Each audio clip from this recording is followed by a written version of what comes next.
Welcome to LFPL's At the Library series, an ongoing podcast featuring author talks, programs, and events at the Louisville Free Public Library. For more information about upcoming events, visit us online at www.lfpl.org/upcoming-events.htm.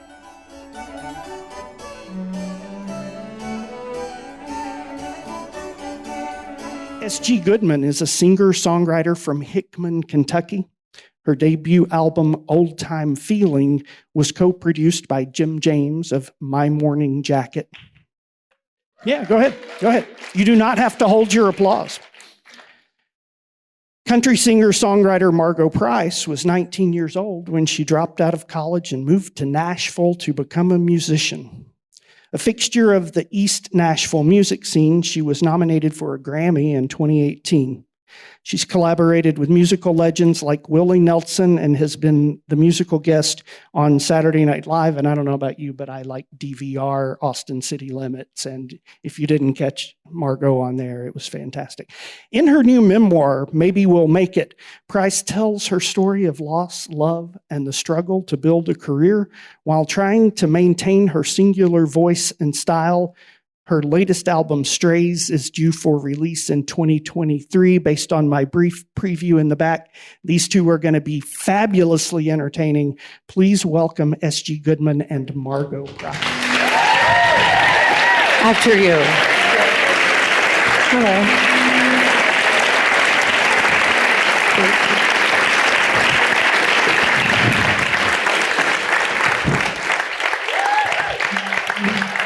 Thank you for being here. Test. Are we good? I think we're on, yeah. Folks on.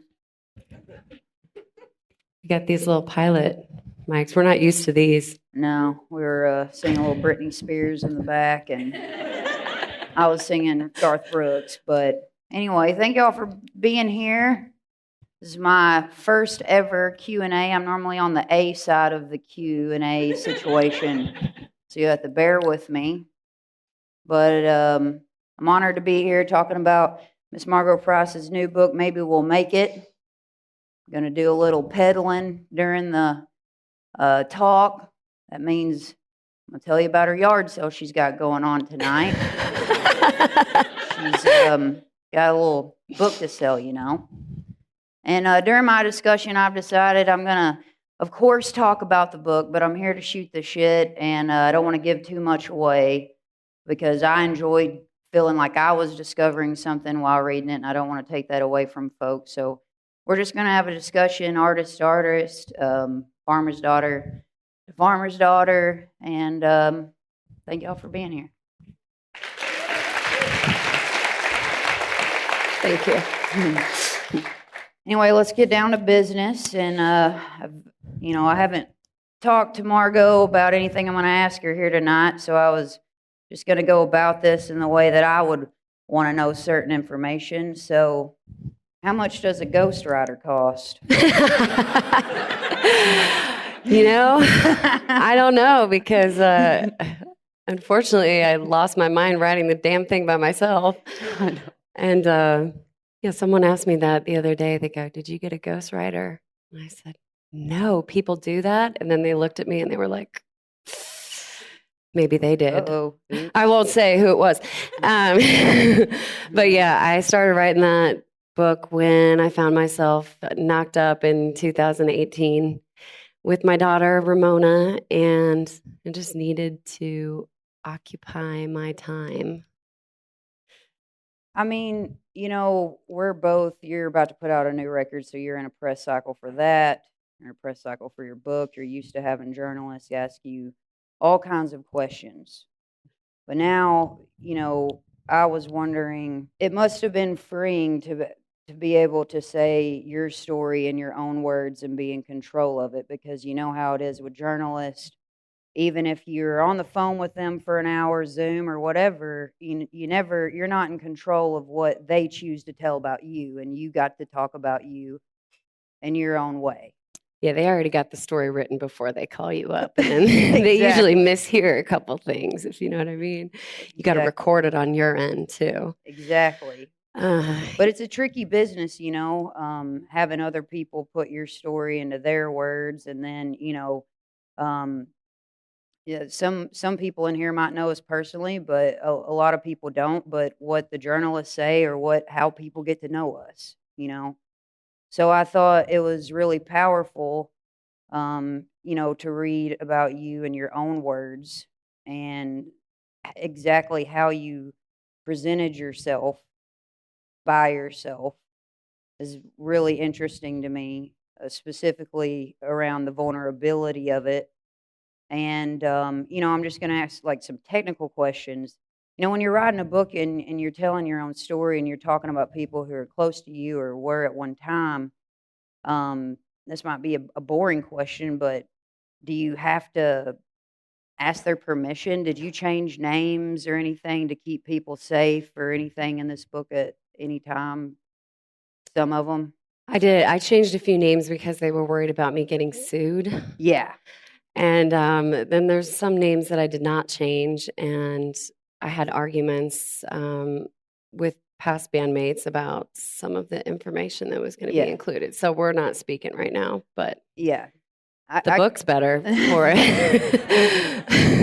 I could, I can imagine that, as an artist, I would love to think that music would help you make more friends, but a lot of times, it's a situation where unfortunately we lose people to that and being true to ourselves and having to make a decision to do what's right for us and our story and what we believe in. And unfortunately, some people aren't meant to go on that journey with you, and that's a really difficult thing. So I was wondering about that when I was reading your book, knowing, how just in the little experience I've had after signing a record deal and going through different bandmates and stuff, it's painful situations and there's a lot to it. And I was wondering how you went about, telling those stories and just, maybe to just make mention that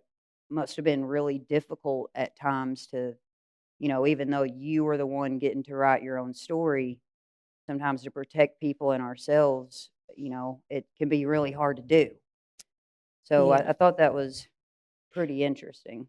There was still stuff that I left out because, there's people that have not died that would be mad about certain things. So, there was some stuff that I kept back from my childhood specifically, and I just tried to do my best to tell where I came from and tell my story. And, I've actually started getting therapy for the first time in my life. And around this book, because I was having panic attacks, like after I turned in the final draft, I was like, what did I do? I'm going to burn all my bridges and never be able to go back home. And my therapist basically told me, she was like, well, maybe people should have made some different decisions in their life, and so there's some people who have maybe cut me out, or there's some people that I haven't talked to or who haven't read it yet also, that I'm nervous about them reading it. But changed a couple names, changed my cousin's name. Haven't talked to her yet about it. I try to paint her in a good light too, but she was a big asshole. Yeah. I mean, Daddy always told me you got to tell it like it is, and if they can live with it, you can live without it, So I don't really know what he means by that, but I would that's a line, it though. just means, whatever is what I think it means. But it's interesting. You're so open about things in your life, starting from the very beginning of the book. You were raised in a small town, not too much bigger than mine. I've looked up the population, around 3,500. Mine, I think, at one point it was around that. I think now it's around 2,500. Yeah. There's, oddly enough, I saw in the book where you were raised off of Interstate 94. I was raised off of Highway 94. Wow. Isn't that strange? No, yeah, mine is Highway 94 too. Is it Highway? I thought it's it was State Interstate. Highway. Okay. So it's a 2-lane highway, but then down it is the gravel path. I wonder Yeah, I mean, if I could take my road it's all the way to your road. I mean, it's strange, but I grew up off of 94, and then we're both close. I was raised right on the Mississippi, and where you were in Illinois is pretty close to that. It was damn close. But you're starting out, kind of setting the scene, and we're introduced to you as a child and your family. You're a farmer's daughter. You start talking about that, which is something that, if you've ever read any press on Margo, you would have been aware of. And also, if you ever, listened to her first record, you would be aware of. But I didn't know really the backstory of your family's history with that.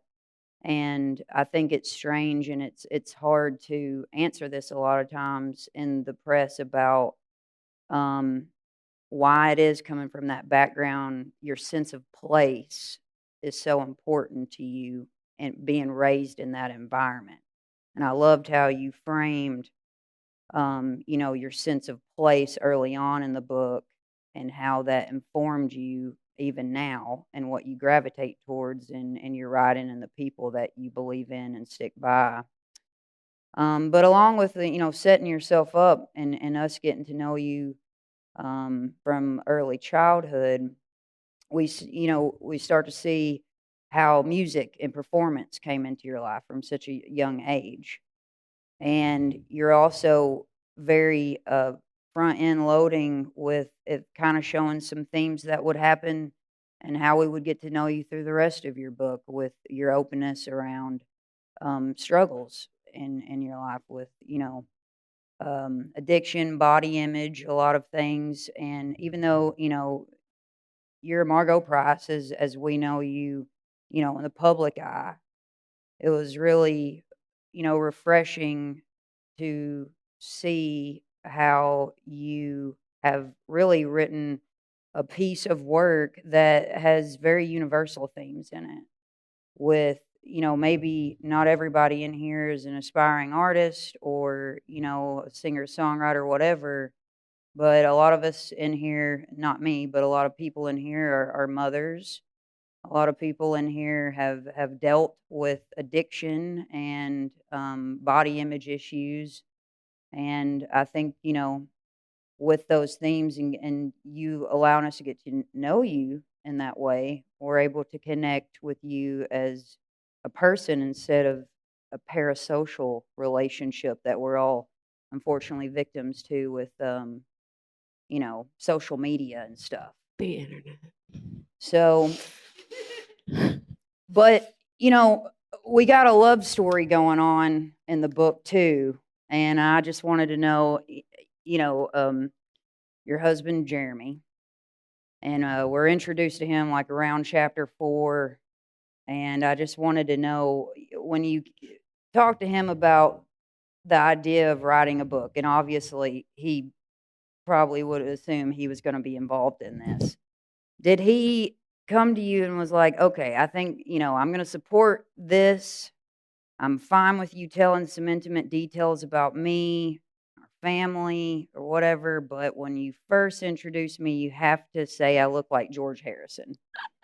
Like, how he did back in those days. Yeah, I mean, did he, was that No. you had to do that in order for him to be like, all right, To get to the other dirt. do the tell all, but No. make me look good, Yeah, I think he probably was just jealous that I got to it first, because he just really wanted a co-write or something on it.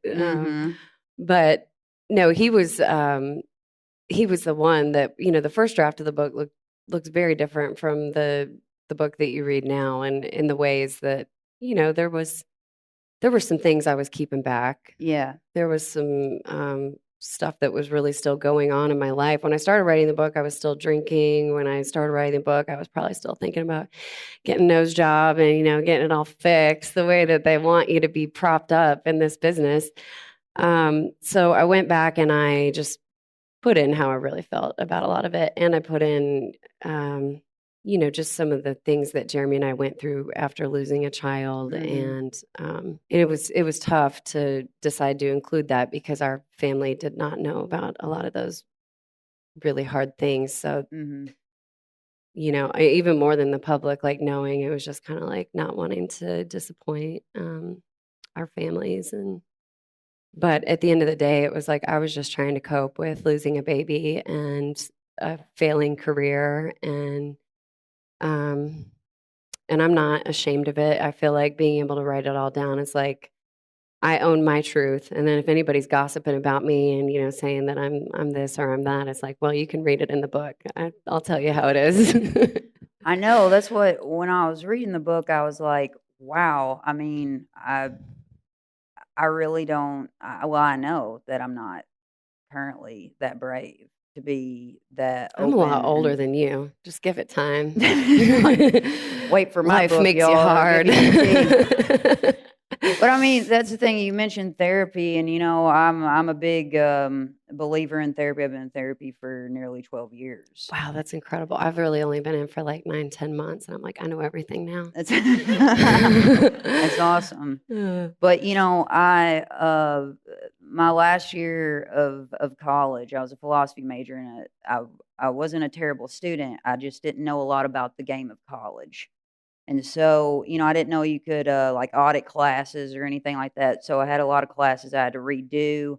So my last semester, I had to take the top hours of classes that I could take and the highest levels.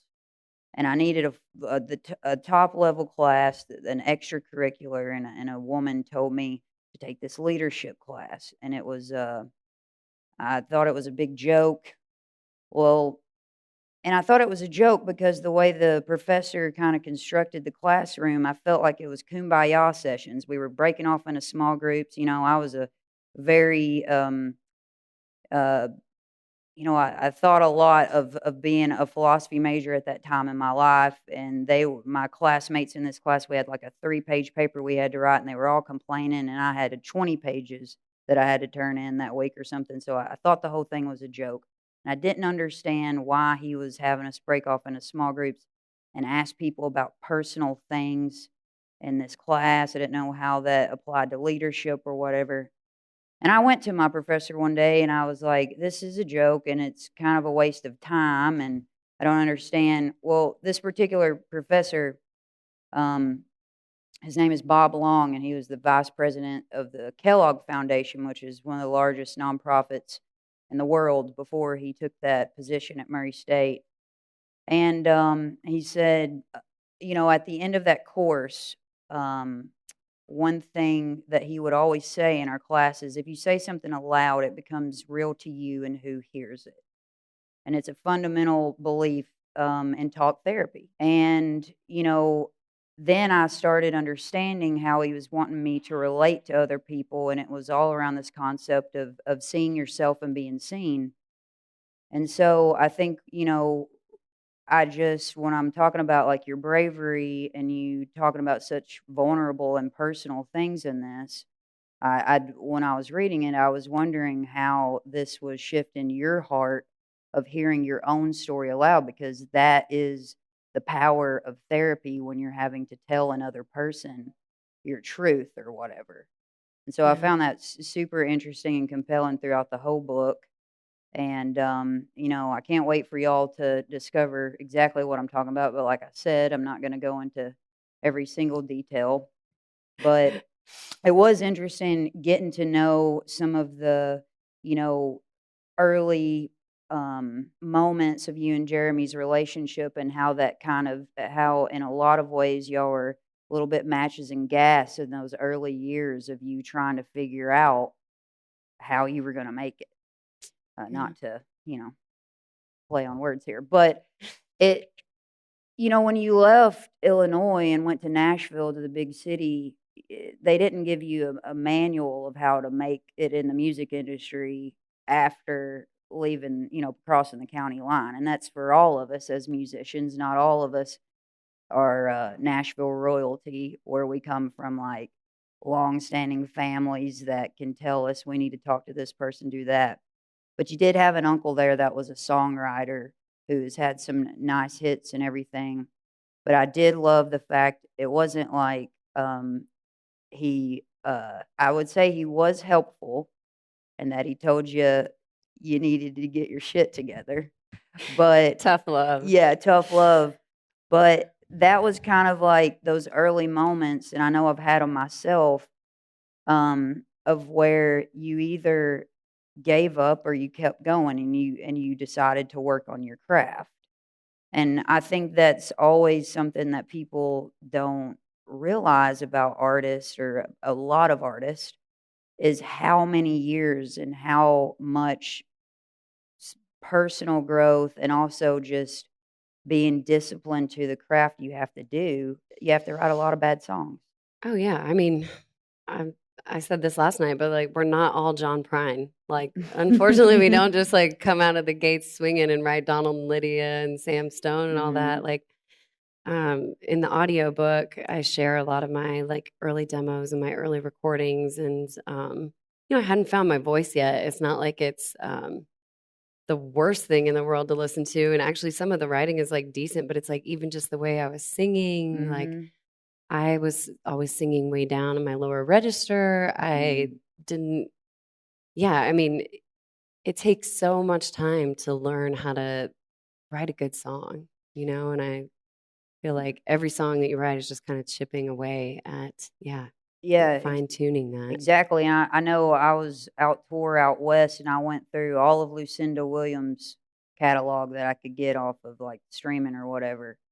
And her early records from like the 70s, are you don't hear the Lucinda we know now.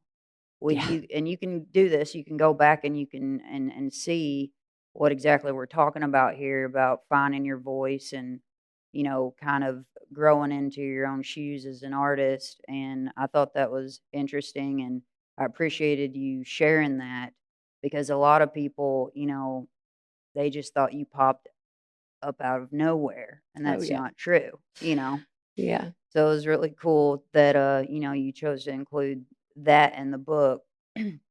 And it's another thing that I love so much. I grew up I live currently. I didn't grow up. I grew up 3 hours out of Nashville, but I live 2 hours out of Nashville now. Mhm. So a lot of the places that you talk about in the book, Springwater Supper Club, all these places,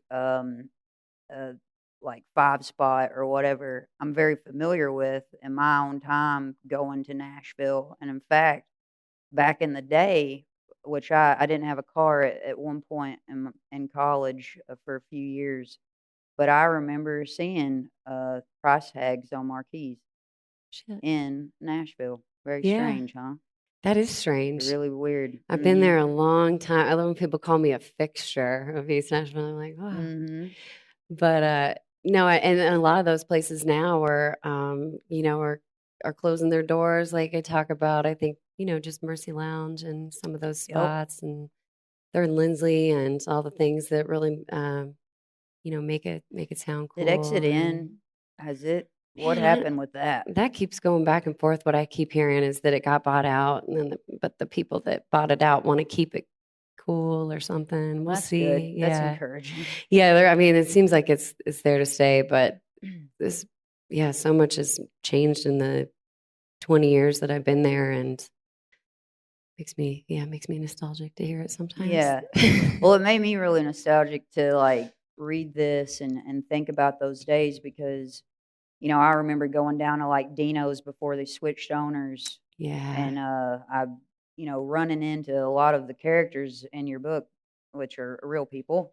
Yeah, Rick that used to own Dino's, he used to get so drunk and he would pass out on the wrong side of the bar.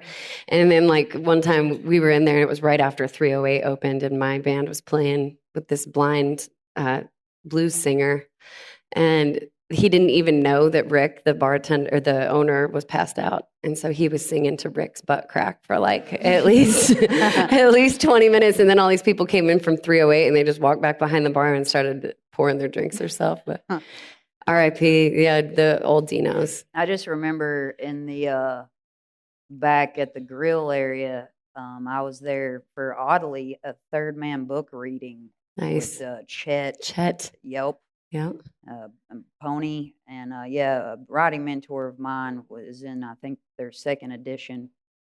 And we were there for a reading. And I remember standing there with Del Rey, and he was ordering some food, and a big rat pops up behind the counter. They cleaned it up a little, but it still got its charm, Cockroaches and stuff. But yeah, I mean, reading about some of the places you mention in here, it just made me remember a moment in time, like, when I was in college. I remember like Caitlin Rose putting out some singles around this time, Andrew Combs. And so I was aware of what was going on right down the road for me. You were playing out, Aaron Ray was coming out. And it's funny, you talk a lot and give a lot of, credit for the community that was there at that time. And a lot of people still are. I would say I'm not in the know as much anymore of what's going on in Nashville so much. Do what? I said same. Yeah, a little bit. But at one time, it made me feel like this moment, which I was like over in Kentucky on a weed eater at this moment and listening to songs. But I remember at that particular part of time, while like East Nashville was, really getting gentrified, but there was still such a scene there and really popping off with these different songwriters. And you make mention of so many of these people that are now, household names. Brittany Howard, you got Alinda Segarra in there from Hooray and the Riff Raff, and all these people at one time they were just all in the same camp, coming to Nashville, Music City, trying to do it. But, was being around in that type of community and swapping songs. I was pretty hard-headed, and I didn't really want Nashville to claim me, and I really wanted to make it from where I was at. But I do know that even though there were musicians and stuff in my area, there was there was a lot of people there that could help sharpen your craft. What was it like being in that type of community? Well, I think there's always like this misconception that, everybody's just kind of one big happy family. We're all working together. It's like people are competitive. We're all fighting over the same like opening spots. And, but people would go out, you try to go to other people's shows just so they would come to your show and, or have a show on your birthday and guilt all your friends into coming. But Caitlin and I, and she would be fine with me saying this, it's not in the book. Her and I were like mortal enemies at one point. And it was just like, we did not get along. And, but I did like what she was doing. And I wanted to be friends with her. And then she started dating this guy, Mark, and he kind of introduced us. And then we end up, writing Hurtin' on the Bottle together. I mean, of course, we were blind drunk and we don't really remember writing it, which is the funny thing. But yeah, it was great to have people like that to like feel competitive with and really like light that fire in you. Because I like people to be good because I want, to be able to be inspired by other people. And Brittany Howard, man, she took off like lightning. It was crazy. Like 1 minute she was just singing background vocals with me at this crusty like studio, the bomb shelter. And, she was like, man, my mom says I got to get a 401k and I got to quit this music stuff. And I was like, you should tell your mom to F herself. And she did. Thank goodness. She's, but it was great. I miss those days. And Sturgill too. I mean, when we met Sturgill, it was just like, whoa, this guy's fucking insanely talented. And there he was just working at the turnip truck with Jeremy. And we'd sit and hang on the back porch and do those. It's so strange. Say things that I can't say in front of children. Yeah. I know. Anyway, go ahead. Watch our mouths here. But so I thought that was a really cool thing, for people to understand. But then one of my favorite little part, I laughed out loud when this came up in the book. But here you are, you're in Nashville, Tennessee. you have all this live music going on. You know, there's venues putting on bands every night, but you can't get in them. And, you know, right now, currently in my little tour life, I'm playing venues that years ago I wrote on my own that never responded. And one way I'm laughing at this because I did the same thing, but you and Jeremy created a fake booking agent to help y'all get into clubs. And I love his name. It's John Sirota. It's very professional, right? It's really good. He had a MySpace page and he had an email, So and good. you know, he was real. We had to believe it ourselves too, Yeah. to really make other people believe it. And you know, I think you got to work the system any way you can. So, I mean, props to you. I had a tour manager, Lauren Spratlin, who she tour managed for John Prine and Jason Isbell too. And she went by Larry in all her emails. It was Larry Spratlin. And then she would show up at our gigs, and, you know, she's 5'1", and they'd be like, "You're Larry?" She's like, "Yeah. Now give us our rider." Heck yeah. That's so great. Yeah, I laughed so hard at that, thinking about, you know, it just, obviously I have a different experience with the book because I feel like there's a lot of overlap with that struggle that you talk about in there, and how many years it takes, and the little weird stuff you have to do to try to get a show, just a show. And then a lot of people don't know, if you go down to Nashville, you see a band at the 5 Spot or wherever, the band has to pay the sound guy. Like, if you see 10 people in there, you should just know that they probably don't have enough money to pay the sound guy fee. Yeah. Even, you know what I mean? Oh yeah, and Which then you is got to ridiculous. split the money like pirates, and everybody's walking with $5. But then once you pay the tab, it's like you're in the hole. Yeah, exactly. That was so many nights, and you know, especially when you drive so far, you drive all day to get to a gig, and then when you realize no one's there, and you still got to pay the sound guy $75, stings. And Really stings. Yeah, I just love all those details, and it makes me. I mean, I wouldn't say I'm closer to that time in my life than you are right now. You know, I'm like, I definitely don't want to relive that so much. But Touring is hard for everybody right now. COVID has really screwed up the industry. It's like it's hard out there for sure, and that's why I really love you given certain details about tour life at that particular level. You know, it's different where you're sitting right now, but like, that was something you've gone through, I've gone through, other artists have, of just this moment in time where you are literally heading across the country on like a dime and a prayer, and nobody's coming to see you play. And, you know, it's enough to make anybody stop doing that. You know, there's nothing, you're tired, but I love all the details you gave, and one of them that made me laugh, which is kind of hard to talk about because of, you know, obviously we love our fans and we write music for ourselves and to connect with others. And so many people are so gracious with their offers to us, like with housing or whatever. But sometimes, and it's, you know, we never want to hurt anybody's feelings with it, but we can get into trouble with staying with fans. And it's generally just a good idea to say that is a really nice offer.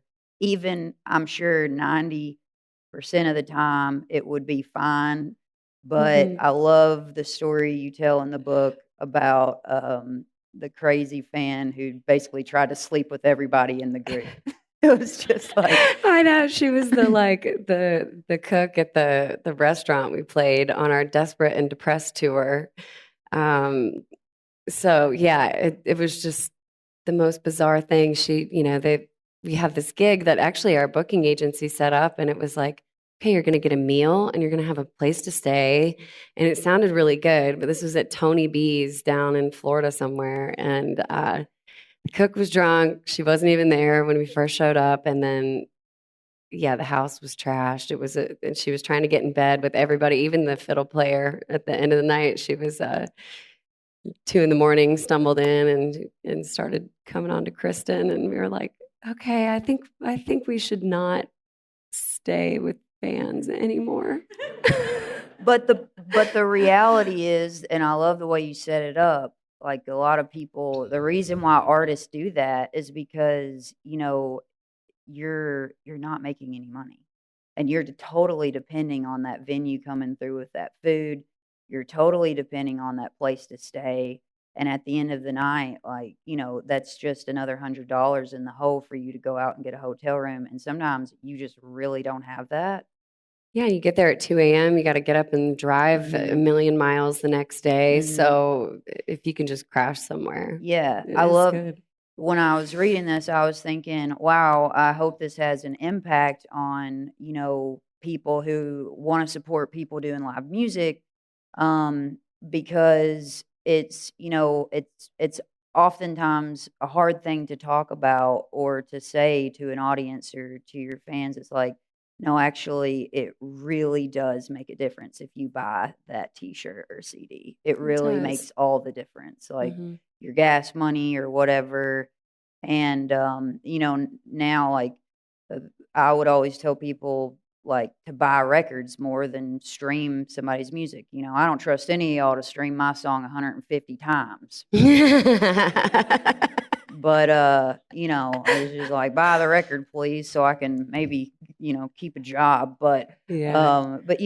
it's just a great way. I think, like, you've mapped out a path for people who really do care about supporting live music, to see bands at all levels, Yeah. I think how to support them. I think we are going into a time where we're going to see less and less indie artists because there's just, I mean, the vinyl pressing industry alone has been really difficult. I mean, even for me personally, and I'm on a pretty big label, but it is really tough out there because you're spending, maybe say you spend a ton of money making this record, and making any record, it costs a lot of money to make it and to make it good. And it's just, we're coming into a different time, and the way that the internet has moved things along, I don't always trust it either, Well, our contracts haven't caught up with it. Right. It's like right now, and I'm sure a lot of people in here are understand this. It's, even though I can't, get online and just totally, shit on Spotify or whatever. But at the same time, the contracts and what artists are paid are not enough. But our contracts with our labels are based on units sold, which is a full record or a single sold. So there's like this disconnect, and it will be harder for artists who are not signed or self-releasing to do this, because also right now, and I know I've experienced this, you probably have too, because of COVID, there are a million festivals. There's so much competition to do anything, ticket sales or whatever. And so I do think, like, the industry has taken a major hit, like all humanity with COVID, but specifically. Well, the arts are the first thing to go, and I get that because people are really struggling to make money. So it's like, for everyone here to even show up and, and buy my book or something, I'm just super grateful. Yeah. Thank you. Yeah. Got to diversify. That's what I keep telling people, and that's why I'm, selling some weed and like doing a couple of. I got some mints in Illinois, but there you go. But yeah, I can't have those at the merch table here. Unfortunately, I had the state troopers on my tail. Another really cool aspect of this book that you bring to light, just with personal stories, is, kind of sexism in the industry. And this is another thing that's kind of can be tricky to talk about sometimes, because unfortunately, a lot of the times the people who are in charge of our labels, who are in charge of our marketing team, blah blah blah blah, like, they're men. And when you're looking at a roster of people, if they're telling you, well, we have too many women on this roster right now or whatever, it doesn't compute to women who are trying to, be an artist or whatever. But I like how you're not afraid to tell those stories, And it's the sad thing is that they are relevant and they still happen all the time. And I think that it's I a lot of times in my press, it says, like I'm a queer musician or something like that.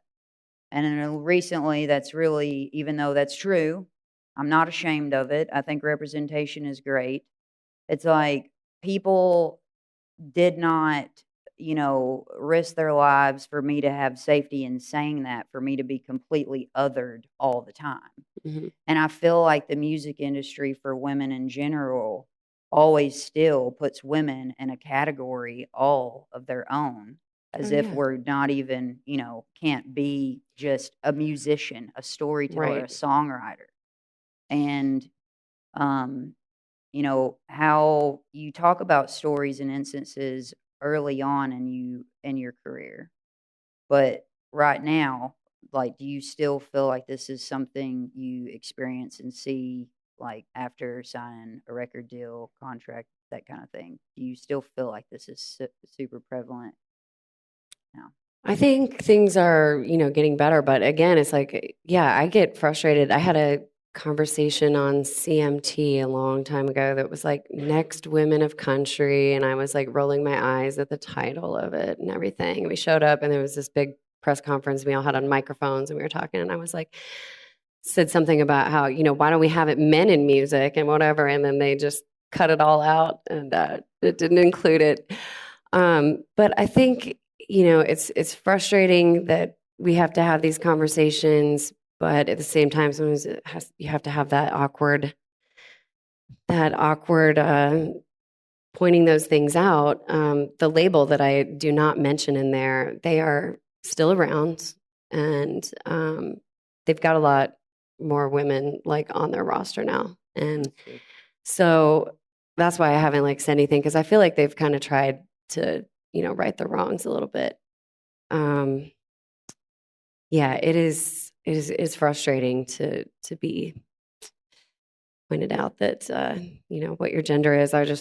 Someone tagged me in something on the internet, and I've been in big trouble for it for a couple of days here. But they were just talking about this women drummers or something, and then everyone was like, well, Karen Carpenter, like, you're just copying Karen Carpenter. I was like, I'm doing Levon. Y'all don't even know. Yeah. So the things like that are, But that you brought up a great point there, because it's interesting when journalists compare women songwriters, they do not compare us typically to men. Like, I really have noticed this in my press.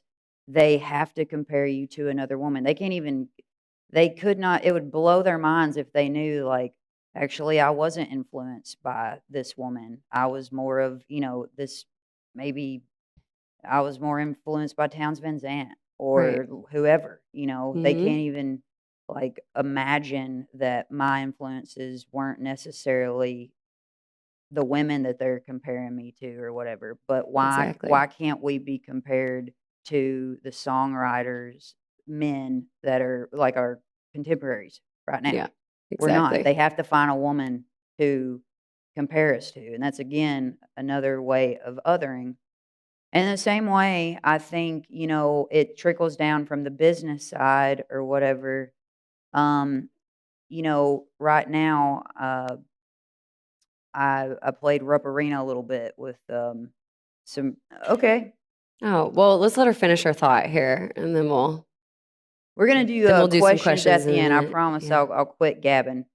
But anyway, so I was playing Rupp Arena, and we had Dwight Yoakam, Chris Stapleton, Tyler Childers, or whatever, and all artists that I really love. And I had to get, like, in-ears made for it. And I was talking to my manager, and I was like, "What women right now do you know that are selling out arenas?" And is it the artist's fault, or are we socially trained, women and men? It's hard for a man to, like, want to be a woman. And I think it's easier for a man when he sees a male artist to be like, that guy's really cool. Mhm. What is that? Like, why? What is it like? Why do people? What's the deal there? I think it's just like years of ingrained thought process. And I mean, that's even why I wrote a book. It's like, I get so sick of people just calling me like a country singer. I'm like, no, I'm a writer. Take me seriously. But I think, yeah, it's just, when all the money's kind of dumped into those projects and those things. And that's just kind of the way that it's always been done. So I hope we can start to change some of that, and just, people like Lucinda being put in the same, echelon as, all the men of that time too, because she's a poet, she's a Absolutely. visionary, and Gillian Welch. And I think it's just a lot of times, especially there's so much like ageism as well that's like wrapped up in it. And you see like men that get an age and do this the way that they want it. And, women, we feel so like we just have to fit in this impossible mold and never age and all this. So it's been, for me to see like Patti Smith and Joni Mitchell just being themselves, and that's been really inspiring to me. And, I needed that. And I hope that also, that's why I wanted to write about a lot of the things that were going on in my head and just around me in the business, because then other people know that they're not alone in it. Exactly. And something did go wrong. Oh. I think that every time. It's so good.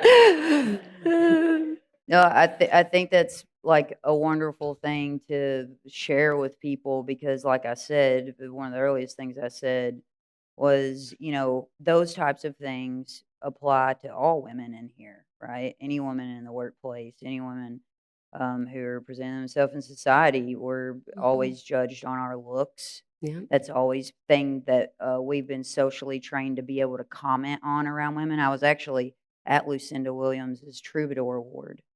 And, you couldn't go to the internet with this one, but it was interesting.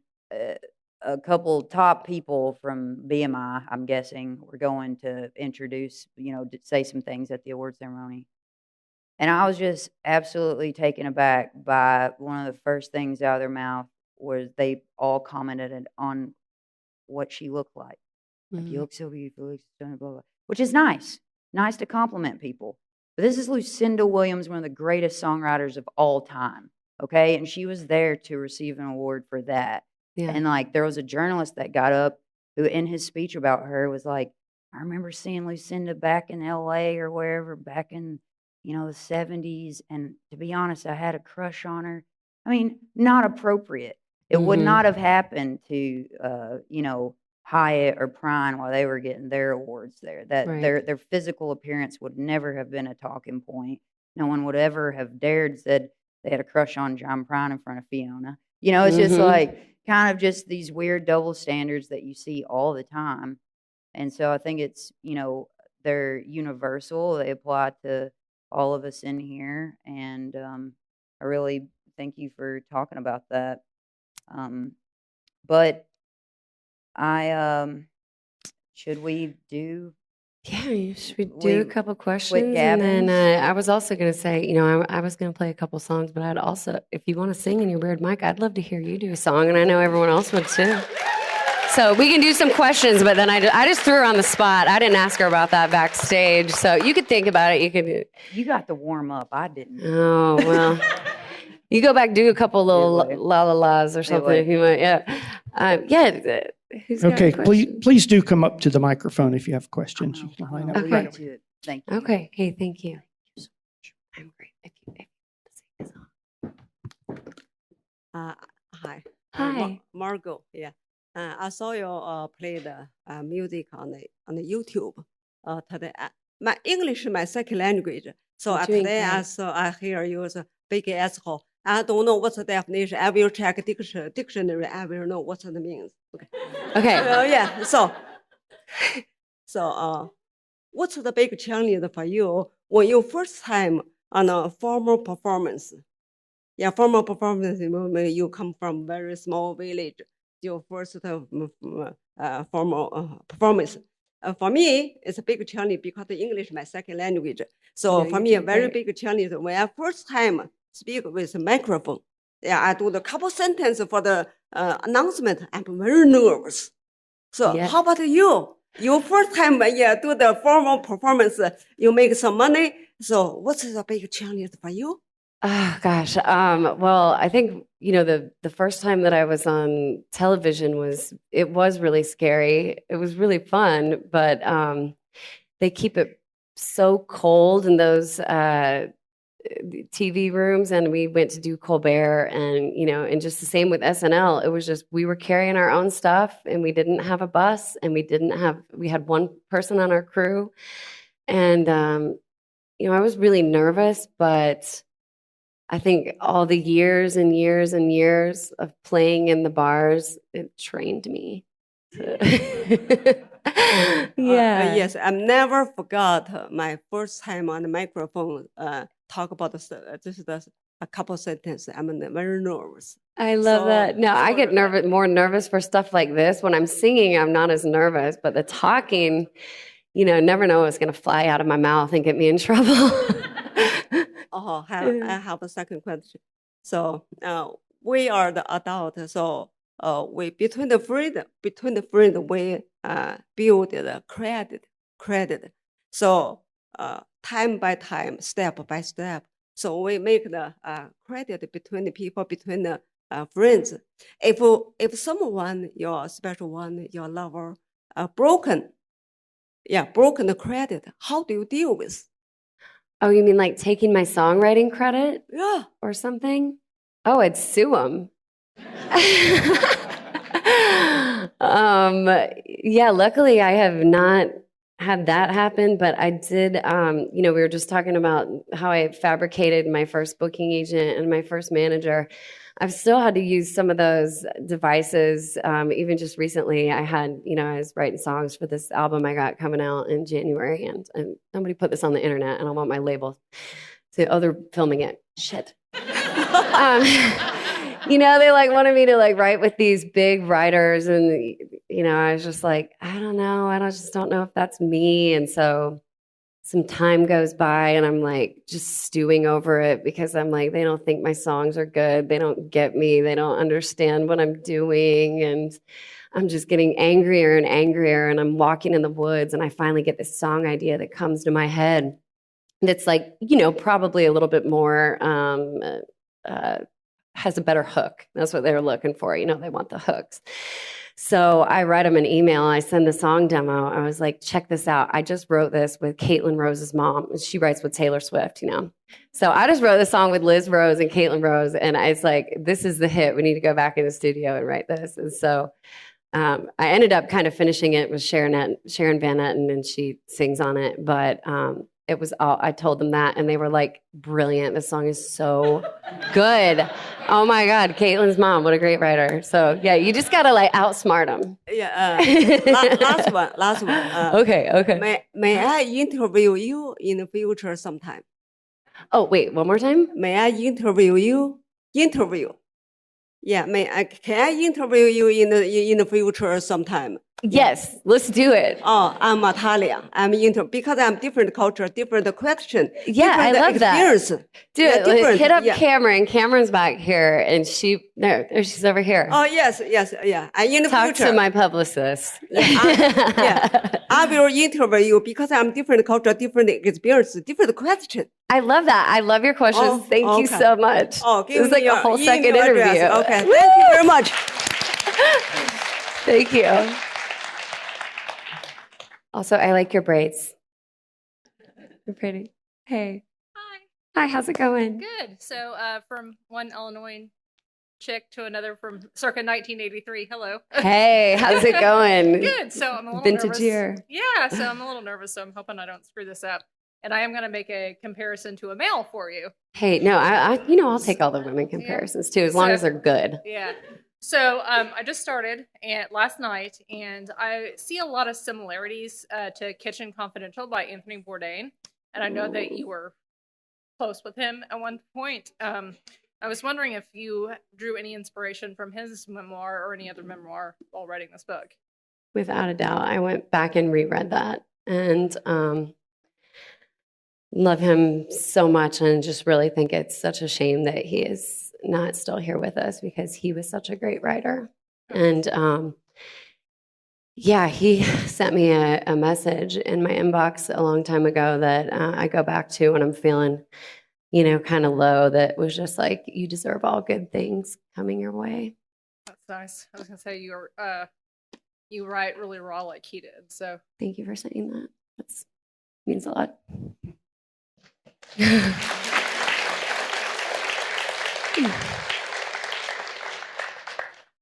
Anybody else? Oh, sweet French jacket. I'm just gonna check out everybody's cute outfits.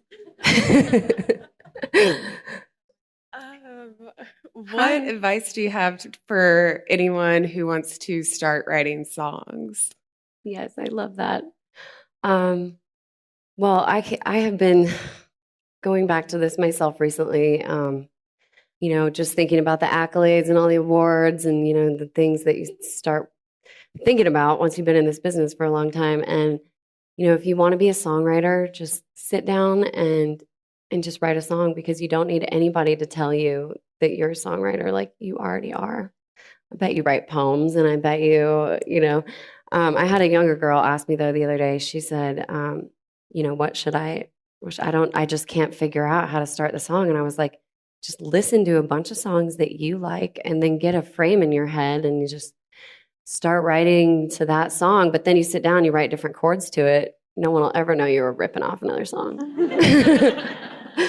Hands of Time was actually written to the frame of Guitar Town by the part of it was, and then it ended up nothing like that song, but that was like what kind of inspired that song. So just go out there and steal. That's what that's what we do. Thank you. Yeah.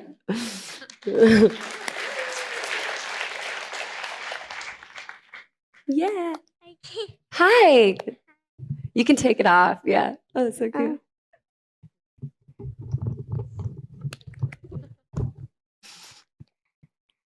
How did you get stuck to Dolly Parton's dress? Oh, I love that question. So Dolly asked me to sing at her 50-year Opry anniversary, and I was so nervous. I don't know that I've ever been that nervous to meet anyone. And when she came out, it was like the Queen of England or something. She had all these people around her. And I was really nervous to talk to her and tell her how much her songs meant to me. And so I just started like rambling about, how much I loved her writing and everything. And then she gave me a hug. And then her rhinestones got stuck on my sequins. And then we were like very awkwardly trying to get ourselves apart. And then then I got even more nervous, and we got even more stuck. But it was great. Then they came and helped us. So, thank you. I have a second question too. Yes, do it. How do you write a song like?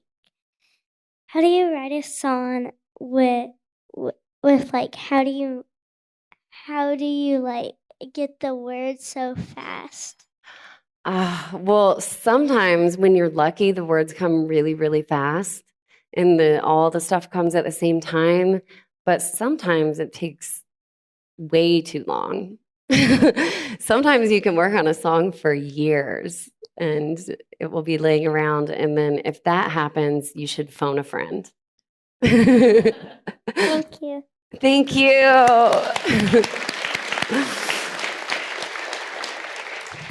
Anybody else? Oh, yeah. I know how to work.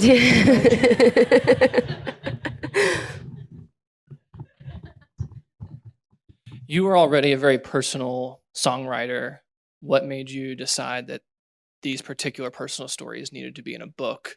And what was the difference between writing a song and writing a book? Like, were you in a different place, physically, headspace, that sort of thing? I was just, I was so moved by Patti Smith's Just Kids. I've read it like 5 or 6 times. And I just started thinking about how she was really only talking about her younger years in that book. And I was worried that I was going to forget everything, because I definitely was, and I definitely am, especially with, so much of that going on some of the time. So, yeah, like I said, I also was just needed purpose when I was off the road. And the big difference for me between writing songs and working on this memoir was that I lost all of that ambiguity. A lot of times in songwriting, like, people will think that you're talking about someone else, or people will think that you're talking about yourself, but you can just disguise so many things in the metaphors. And with this book, I've just been feeling so naked. Like, I'm just too exposed at times, and I've had to call other friends like Carrie Brownstein, who put out a book, and ask for advice on how to cope with it. But so far I haven't got sued, and that is really what I've been worried about. So as long as that doesn't happen and I don't get completely disowned by my family, then we'll be good. Thank you. All right, thank you all. Do you have one more? Okay, last question, and then Okay. I think Margo will sing. And I will sign anyone's books or records or anything, and take photos, whatever you want. Hi. Hi, can you hear me? Yeah. Okay, great. Thank you so much for answering one more question. My question is about your revision process in writing your book. How many drafts did it take? Too many. I didn't really know how much work it was going to be. And when I first wrote it, it was just all one long manuscript. I thought it was only 250 words, but it ended up being 500, because I didn't know anything about type spacing or whatever. And so, yeah, my editor, Naomi Huffman, she helped me go back in and put in chapters and everything. I think I worked on this for about 4.5 years. Oh, really? Okay. And I would still be working on it now had they not told me to put the pen down and stop typing, because it got really addicting. And I would tell my husband, I'd be like, I have to go rent an Airbnb, and I gotta go to a cabin this weekend so I can do another draft of the book. It's just not there yet. So it was really nice that I could go work on it. It was a good form of escapism during the pandemic when everything just had gone to shit. For sure. Yeah. Thank you Thank so you so much. much. Thank Appreciate you all it. so much. Thank you. Okay. Oh, yeah. I was going to play, I don't know. Should I play a song? Okay.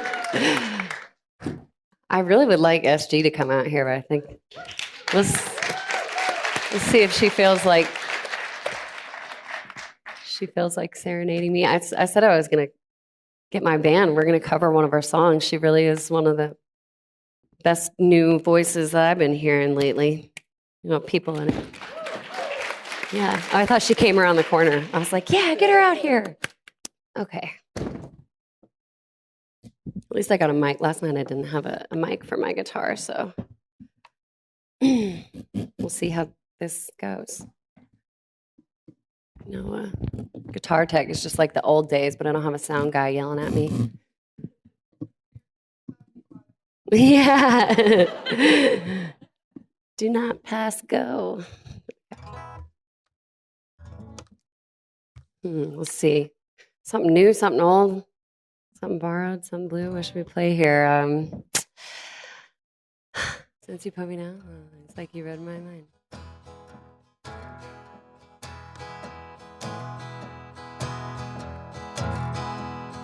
Since you put me down, I've been drinking just to drown.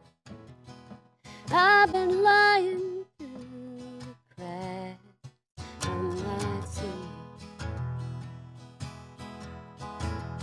I've been waltzing with my sin.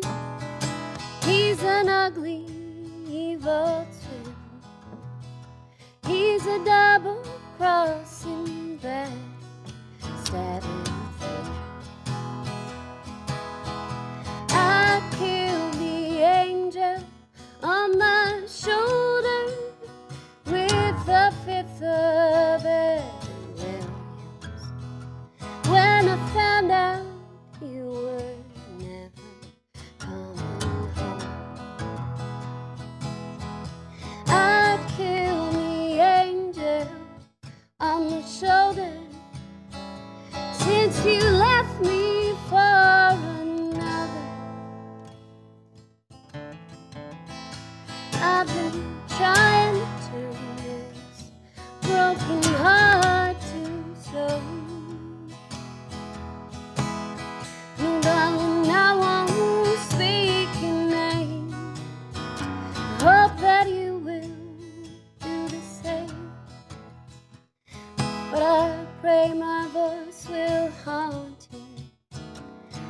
off the ground.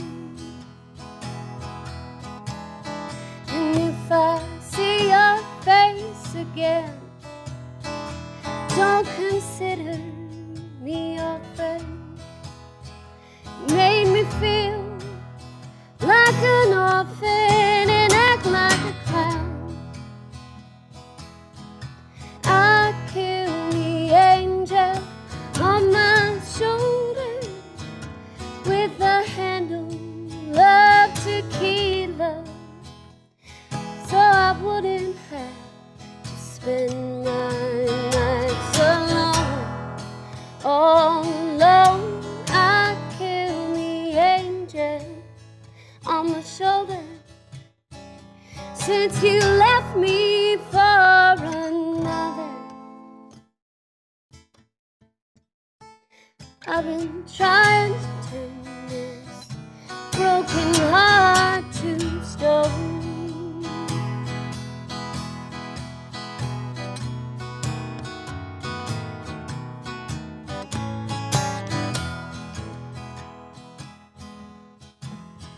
All the vampires at the bar, they won't ever get too far.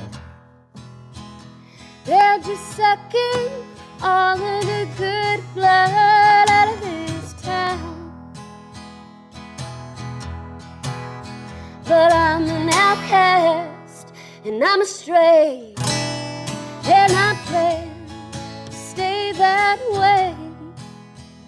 Even if I fall from my grace, I'm gonna land back on the ground. No, I killed the angel on my shoulder with a bottle of the bullet, so I wouldn't have to hear you bitch and moan. No, no, I killed the angel on my shoulder since you left me for another. I've been trying to turn this broken heart to stone. Said I've been trying to turn this broken heart to stone.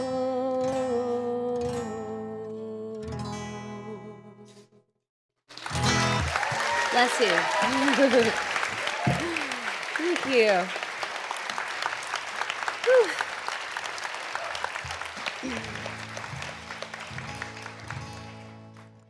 All right, well, I've got to do some Loretta Lynn here. And just torn about what I'm going to play because let's see, I did Fist City last night. Maybe I can pull that off again. I just ripped this song off so hard several times on my first album. I quit playing it, so I haven't played it in quite a while. But let's see, I don't remember what key it's in. Yeah.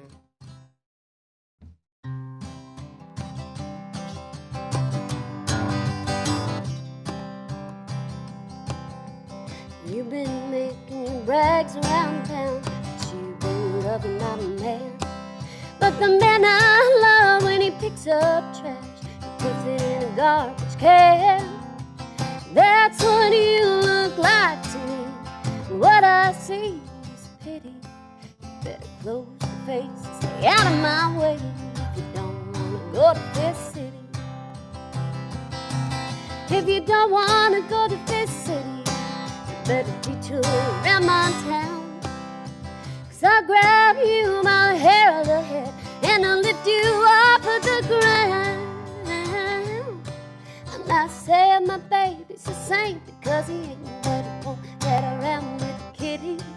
Here to tell you, gotta lay off my man if you don't wanna go to Fist City.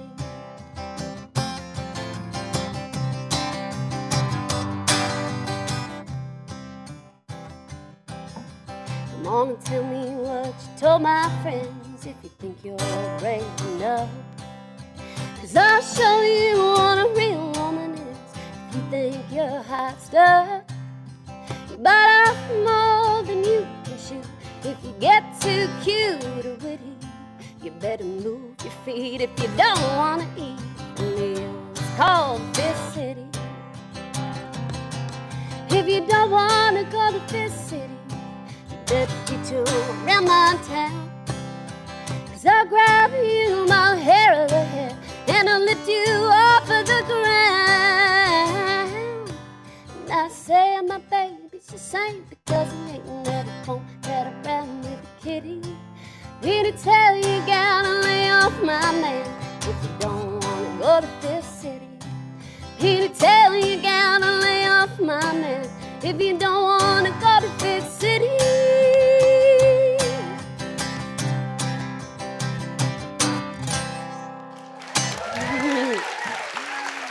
Yeah.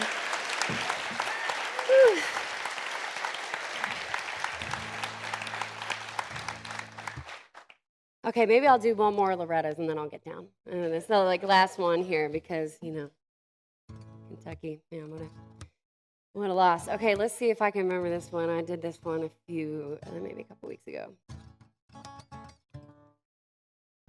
Everybody wants to go to heaven,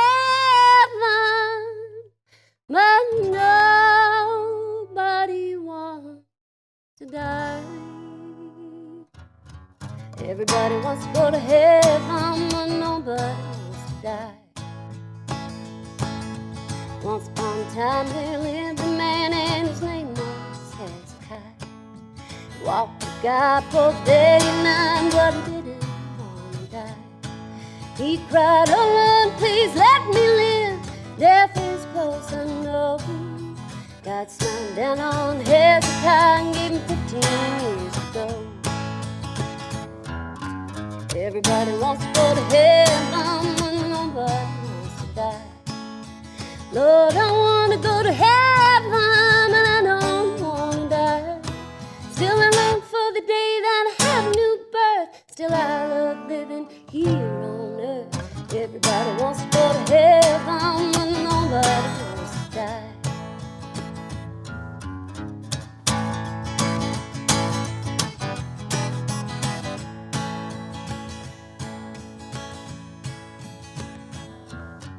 Jesus lived here on this earth. He knew his master's plan. He knew that he must give his life to save the soul of man. When Judas then betrayed him, his father heard his cries. He was brave until his death, but he didn't want to die. Everybody wants to go to heaven, but nobody wants to die. Lord, I want to go to heaven, but I don't want to die. Still I long for the day that I have a new birth, but I love living here on earth. Everybody wants to go to heaven, nobody wants to die. Everybody wants to go to heaven, and nobody wants to die.